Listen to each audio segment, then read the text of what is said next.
Halo, selamat pagi. Perkenalkan, nama lengkap saya Dominika Dubiarinda Haja. Saya dari kelas 2023H, NPM 23103316. Saya program studi pendidikan guru sekolah dasar. Jadi tema yang saya jelaskan di sini adalah terkait panca indera pada manusia. Selamat menyaksikan. Mata berfungsi sebagai indera penglihatan. Bagian mata seperti alis, kelopak mata, dan bulu mata berfungsi untuk melindungi mata dari keringat dan debu. Ada kelopak mata atas juga terdapat kelenjar air mata yang mencegah mata kering dari iritasi. Sebagian bola mata juga tampak yang dari luar juga berwarna putih adalah lapisan terluar bola mata yang disebut sklera. Nah, di bagian tengah terdapat lingkaran berwarna yang disebut dengan iris. Bagaimana mata bisa melihat?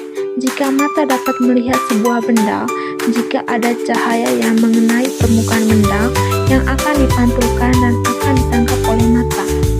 Cahaya yang ditangkap akan menembus kornea mata dan diteruskan melalui pupil. Lubang pupil akan melebar atau mengecil tergantung pada banyaknya cahaya.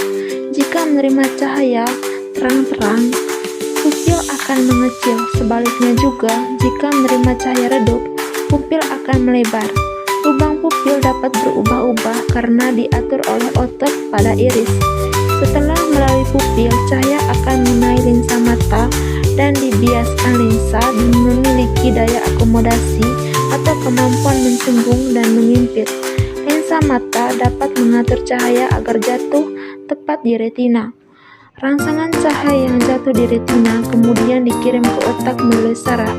Jadi, otak akan mengolahnya agar mata kita dapat melihat. Hidung berfungsi sebagai alat indera pencium bau. Bau akan masuk melalui lubang hidung kemudian mengenai ujung-ujung saraf yang terletak di langit-langit. Rongga hidung, rangsangan bau akan dikirim ke otak untuk diolah agar hidung kita dapat mencium bau. Bagian telinga. Telinga berfungsi sebagai alat indera pendengaran. Gelombang bunyi ditangkap oleh daun telinga, kemudian menyebabkan getaran benang telinga. Jadi getaran ini diteruskan ke 3 tulang pendengaran, yaitu tulang martil, landasan, dan samordi. Getaran dari tulang pendengaran akan diteruskan ke cairan di dalam koklea.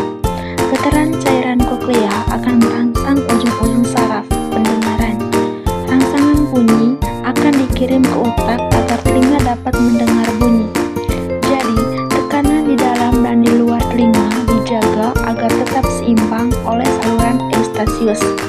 Saluran eustasius biasanya tertutup dan hanya terbuka pada saat kita menguap, mengunyah, dan menelan makanan.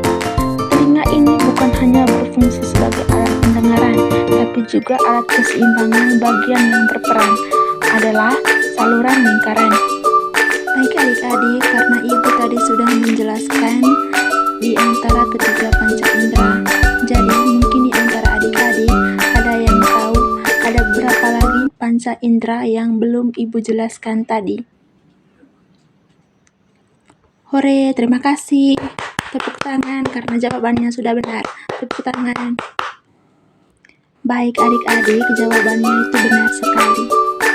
Jadi, ibu akan melanjutkan penjelasannya ya. Baik adik-adik, karena adik-adik tadi sudah menjawab beberapa pertanyaan tadi, jadi ibu akan melanjutkan penjelasannya. Jadi, bagian berikut adalah kulit.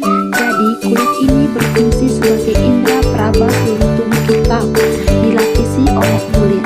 Kulit ini dapat mendeteksi adanya rangsangan panas, dingin, tekanan, dan sentuhan. Dan pada lapisan kulit terdapat ujung-ujung saraf yang akan dirangsang ke otak. Jadi adik-adik, itulah kegunaan dari indera kulit. Jadi adik-adik, itulah kegunaan dari indera peraba yang disebut tadi kulit. Jadi adik-adik, bagian berikut adalah mulut. Jadi